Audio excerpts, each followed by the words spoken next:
Okay, so my name's Emma Treadaway. I'm here today with my good friend Emily Skimitzi, who has been a teacher in New South Wales and in Canberra for the last 15 years. So as part of my assignment too, we have been looking at development of children. Obviously there's a range of different categories that we've been looking at, so cognitive, physical, language, social, emotional learning as well. So I've got a range of questions which I wanted to ask you and get your insights and see where the conversation takes us. Sure. So, I want to talk about physical and language development first. That's the first category.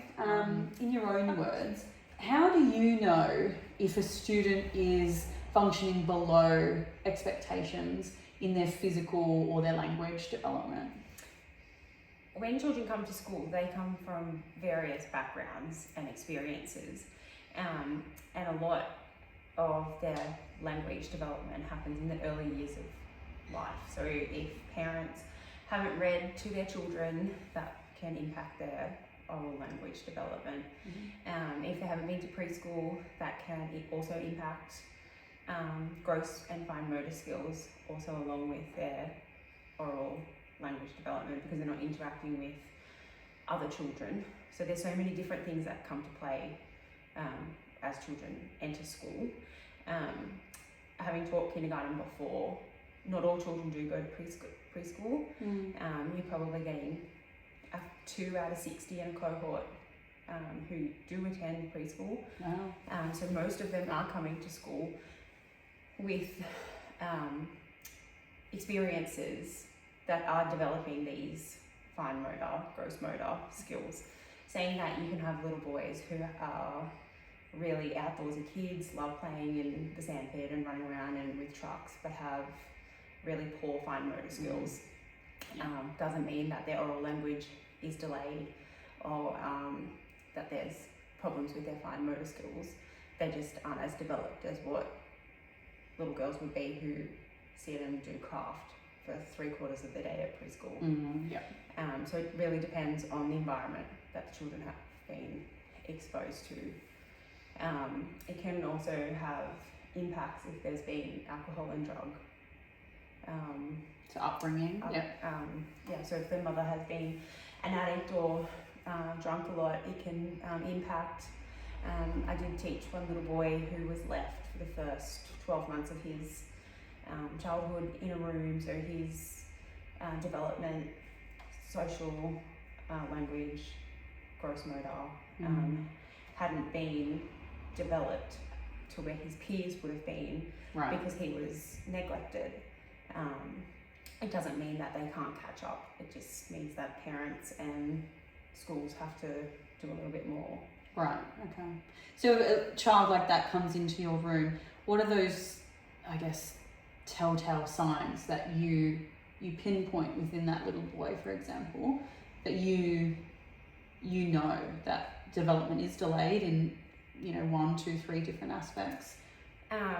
We aren't trained medical professionals, so course, we can't really diagnose, but you can see like when they maybe are running or jumping or doing fine motor skills, skipping, hopping, maybe they're not as developed or sharp as what the rest of the cohort would be.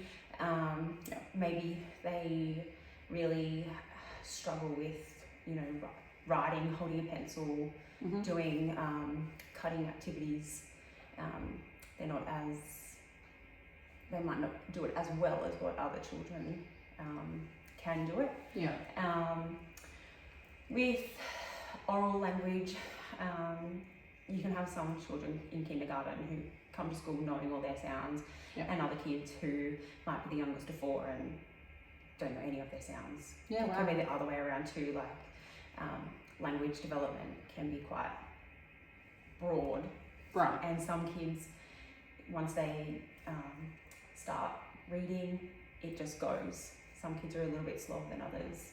Around it. So you're pinpointing it because the cohort will be doing, X, but that child will be behind on specific skills. That's how, okay. And I think like as a kindergarten teacher, when you're doing like the high frequency words and sending readers home, you know the children who are bringing back their words and their reading folders, you can see what work is being done at home. Right. Like we teach English 2 hours each day, Mm-hmm. so a lot of the language development has to come from input from home. Right. They need that stories of night time. They need that good modelling of oral language. They need to see parents writing, reading recipes. And if they're not exposed to that in their environment, then they're less likely to want to sit down and read their home reader.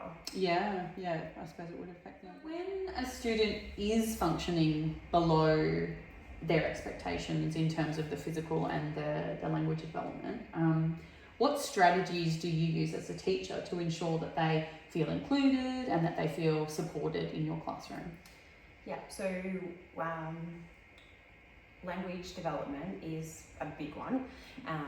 You would be placement of your children on the floor or at desks, trying to have them with someone who is a little bit stronger, so they've got that visual to help with what they've got to do if their confidence is a little bit lower. You'd be engaging with the parents. Yep. That's the main thing. Quite delicately, especially if it's their first child in kindergarten. Okay. No parent wants to hear that their child is different or not at benchmark.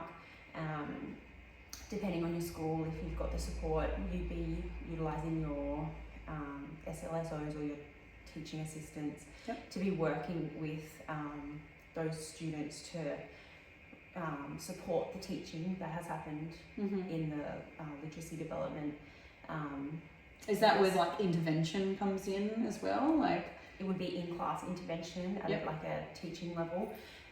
In kindergarten, it's a little bit tricky because you need to kind of have a term to 2 terms worth of data to put children forward to say that they're not at a benchmark. So you'd be constantly checking in with their letter sounds, decoding of words.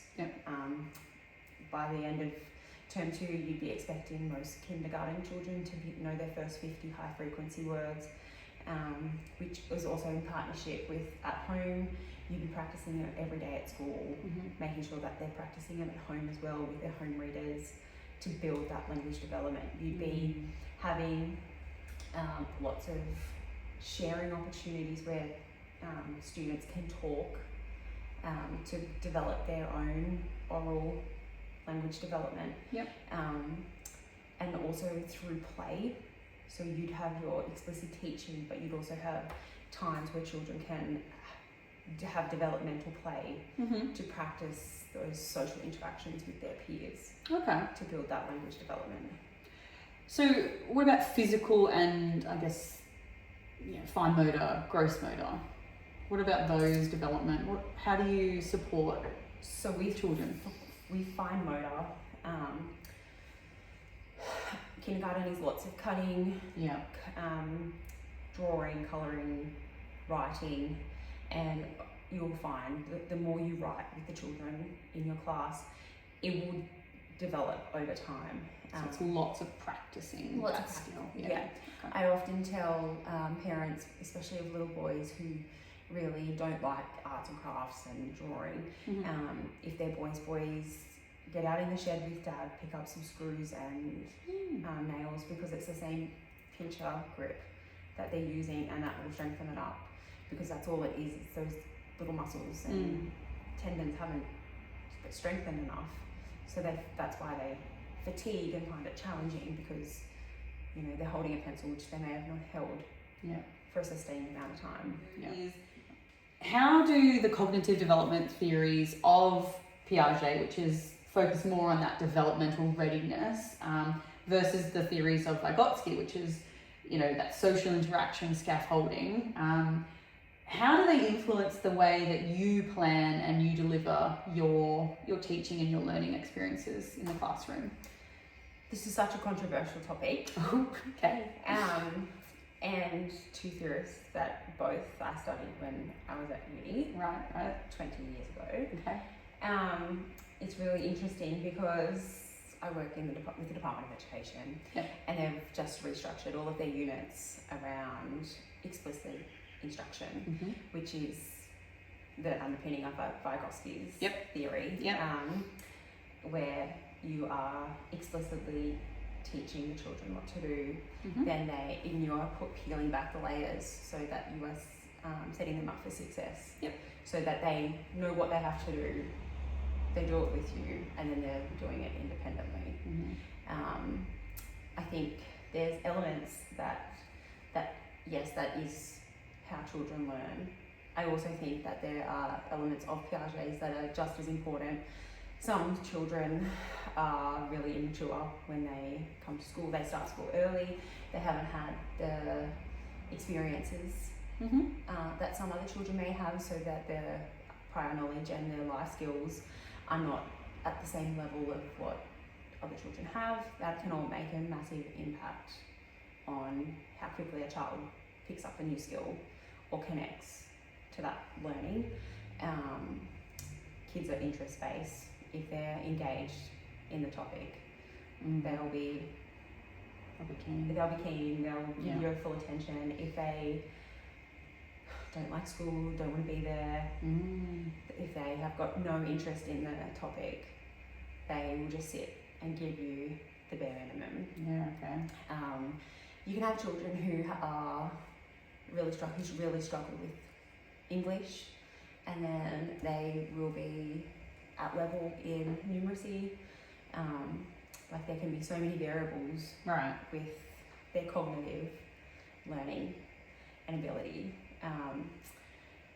We've had this massive push of cognitive load.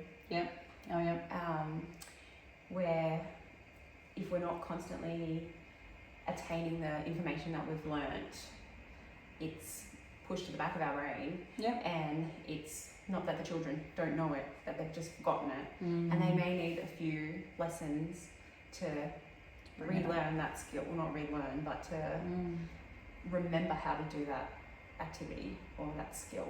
Which is when a student is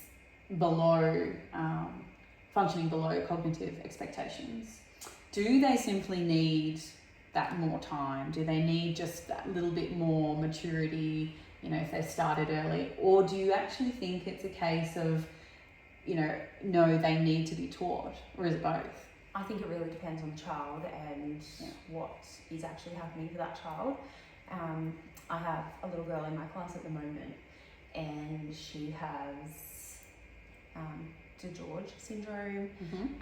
She's got ASD and a whole heap of other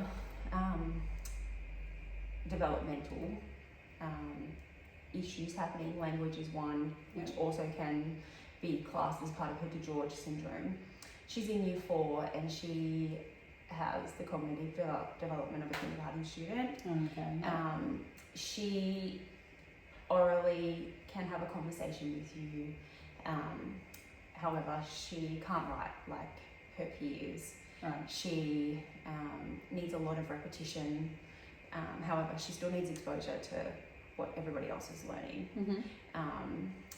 Some children pick up things like this, others need it 1,000 times, especially if there are learning difficulties. So it's that repetition of the same task over and over again. This little girl, she does her high frequency words every day. She reads a decodable book every day. We send the book home. She then reads it at home for a week, and that builds her reading development. It's also building her writing development, so she's actually starting to sequence her writing, so it's in a structure, but it's scaffolded and differentiated to meet her at her level. Like I can't expect her to write a full story on her own, because she's just not capable of doing that. She'd need prompting, or she would need someone to sit with her to keep her on the flow of the structure of a narrative. It's a good example, because even though you say her age is this, but her her cognitive development is much lower, to me points to, it doesn't necessarily follow an age pattern. They can be, it's it's a skill-based pattern that you have to do those skills with them. Yeah. Okay. And then you can have other children who are the same age who may have needed glasses but it hasn't been picked up. Right. And their reading development is at a year 2, year 3 level. Right. There are so many factors that influence the cognitive load and development. Yeah, so readiness isn't just always the thing, or or maturity. Yeah. Oh, that's interesting. That's good. Thank you. This is so funny. Okay. So another theorist that we've been looking at is Erikson, and so I wanted to chat with you a little bit about the 8 stages that he has, and specifically the stage that we are looking at is really that stage for industry versus inferiority. So around the 6 to 11 years of age. So if at this age students have positive and successful experiences, they tend to, be capable learners. They have perseverance through challenges. They develop that resilience, and they actually enjoy mastering challenging new skills, and can actually step back and feel that sense of achievement in themselves. Obviously, if they're not having those positive experiences, it's going to be different. What I wanted to know is, when we think about that industry and the stages that students have to go through, do you use social and emotional learning strategies in your classroom to help students to build those skills and get them through those specific stages that Erikson has set out? I think teaching is all relationship building with your students. Students love boundaries and expectations. So when you build your relationships with your kids and they know where the boundary and the expectation is, you can create a whole heap of success within your classroom. And you've created an environment where if children don't do the right thing or they don't meet your expectations, you can call them out on it, and it's a safe place for them. They know, okay, well, this is what she expects, right, and what she won't expect. I run a really tight ship in my classroom. My kids know exactly where those boundaries are, right, and they know I will call them out if they do the wrong thing. If they are hands-on, I don't make the rules about our school being a hands and feet off. That's coming from above, and at a top level above. It's a policy in the department. We keep our hands and feet to ourselves. And they know that. So if you have that relationship with your kids, you are constantly having those moments where you can teach them how to be resilient. If they have done the wrong thing and they get in trouble about it, and they do sit there and cry, it's not about pandering to their needs because they've done the wrong thing. It's about, okay, well, you have done the wrong thing. I've called you out on it, and then we move on. We have break, we come back, we reset, everything is like normal. We're really lucky in our school. We use the Resilience Project, which is about teaching mindfulness, gratitude, and resilience, and that emotional literacy, which is a hot topic in education at the moment. There are so many wellbeing programs and social emotional literacy programs out there to support this. I think it really comes down to the relationships that you build. It also comes down with parenting. A lot of children are coming to school where parents don't want to have the fight with their kids. Parents don't discipline their kids at home. There's no consequences. So when they do come to school and they have been hands-on, or they have broken a pencil, or they have hurt someone else's feelings, and there is a consequence. The kids don't like that, and then the parents don't like that. So you're constantly in this cycle because you've got kids going home saying, "Oh, I got in trouble today because I just stay in at lunchtime." And they're not actually telling their parents the true story. The steps that you actually probably went through in that moment. And so when the parents want to meet with you, then you're saying, okay, well, they're actually being hands-on. Or, during the music lesson, they were meant to create an improv dance, but they're jumping around being silly with their mates. They don't like to hear that. because they think that their children are perfect. So it can be quite challenging when you, I guess, don't have, parents have different expectations to what is happening at school. Right. Okay, that's a good segue. With this question, I'm hoping you can think of like a specific student without identifying them. And I'm keen to know, I guess, a student who is below expectations in terms of their social and emotional learning. So what observations led you to identify that this student was experiencing delays or difficulties with their social and emotional learning, and how did you support them? Yeah, I have one little girl in my class who has level 2 ASD, so she's autistic, and she really struggles with her emotional self-regulation skills. She can get very fixated on another student in my class, and they can't even sit at the same table. They can't even look at each other. I have to have them at separate ends of the lines because this one little girl, she just can't handle the other student. Okay. There's a lot of support with home. Like family's very supportive. There's speech and OT involvement that's external from school. We have a mini lit program that supports her literacy development. We also believe that there are actually some learnt behaviours from her previous school where she had mimicked children who would scream and carry on to get out of learning, so mum believes that these some of these behaviours have actually been learnt behaviours. So we're actually trying to have like really strong boundaries and expectations of, if we're doing a writing activity, you've got to join in for the writing activity.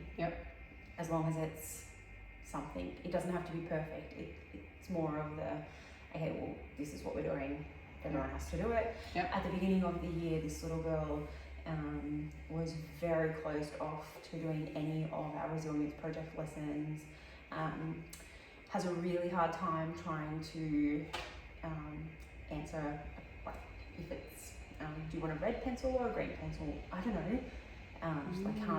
She can't regulate her body to make that decision. Interesting.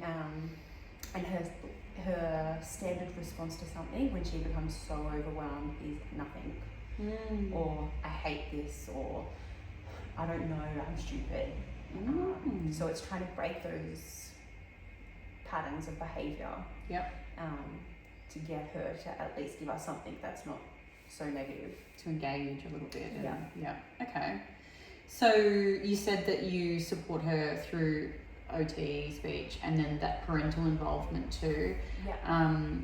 Is, when you have problems in the classroom, do you have someone that works with her in the classroom, or is it? We have a lot of support, but she doesn't like to utilise the SLSOs. She very much likes to just be left alone and to do her own thing. She doesn't like that feeling of being different. And when she does get to a point where she is so hyperstimulated, you actually just have to let her go and let her calm. And if she's not an absconder, which is great, so if she is outside, the more you go to her, she's going to remove herself away from you. So it's kind of keeping eyes on her, but letting her know where you have to be. But again, it's relationship building. Like, she knows first warning, second warning, this is what it is, this is what we're doing. Nope, you've got to share, you've got to work with your partner. If you're not going to do it now in learning time, we're going to do it in our time. Like school, and you've got to do boundaries around. And children like that, they really need those strong boundaries, but they also need consistency that's fair. So that they can see if someone else is not writing and they get in trouble for it, then, oh, well, I'm not the only one that's getting in trouble. They need to have, it has to be consistent and fair. It's tricky. And Very you build tricky. that trust. It's that trust that you're building with the kids. Yeah. Okay. And that brings us to our last question about neuromyths. Good old neuromyths. So the one I was wanting to chat with you about, and I'm sure you've heard it, is this idea that we only use 10% of our brains. I guess, what are your thoughts on this? And has that sentiment ever influenced your teaching at all? No, I don't think we only use 10% of our brains. I think we did a little bit of this at uni, went back in the day when I was at uni. Yeah. But more recently, we've done a bit of professional development around Rosenshine's work of retrieval, where we're constantly going between our short-term and long-term memory. However, I've been thinking that, you know, we learn things at school. Like, I remember learning algebra at school. I'm not the world's best mathematician, and I would definitely need to go and look at how to teach algebra, especially at a high school level, because it's been nearly 30 years since I've done algebra. So we're constantly retrieving information from our brains. And if way back there, and if we only use 10% of our brain, how does our brain hold all of this information? How do we retrieve all this information? How do we function on a daily basis with just 10% of our brain? And what 10%? Like where? Exactly. And you know, it's like there's so many nerve patterns and processes in our brain to let us to talk and to move. So surely that would be way more than the 10%. Totally. So I take it that certainly hasn't influenced you. I guess, you know, as a pre-service teacher, we've been learning about development, brain development, and I guess I'm keen to hear, you know, do you think it's important for pre-service teachers and teachers as well to learn about those things at university, but also to stay up to date and informed about the latest research when it comes to brain development?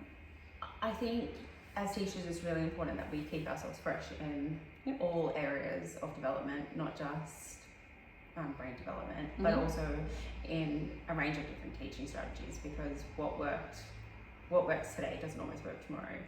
And I know, like, when I was at uni, we had covered this, and then it really hasn't come about until the last maybe 5 or 6 years with explicit instruction coming back, and Rosenshine's work with daily reviews and retrieval. Like, these are all now hot topics in education, which education is so great for things that happened 50 years ago, cycling back into being the next hot topic. And I definitely can see the value in that constant retrieval in learning learning new skills, especially in numeracy, where I can remember teaching, we do addition, subtraction, multiplication, division, time, fractions, decimals. In that order? Or? In that order, not necessarily in that order, but we cover like one strand per fortnight or per week. And then if it was a per fortnight, so you'd be doing 2 weeks of addition, 2 weeks of subtraction. So you'd be covering those substrands in maths twice a year. So children are not constantly retaining that information and retrieving it, where if you're constantly retrieving learnt concepts, which is how the New South Wales syllabus have designed their units, to be constantly retrieving that information, kids are staying fresh with what's being taught, and they're building on those skills, and you're seeing a lot more development in their learning. Okay, excellent. Well, that is it. Thank you very much. No worries.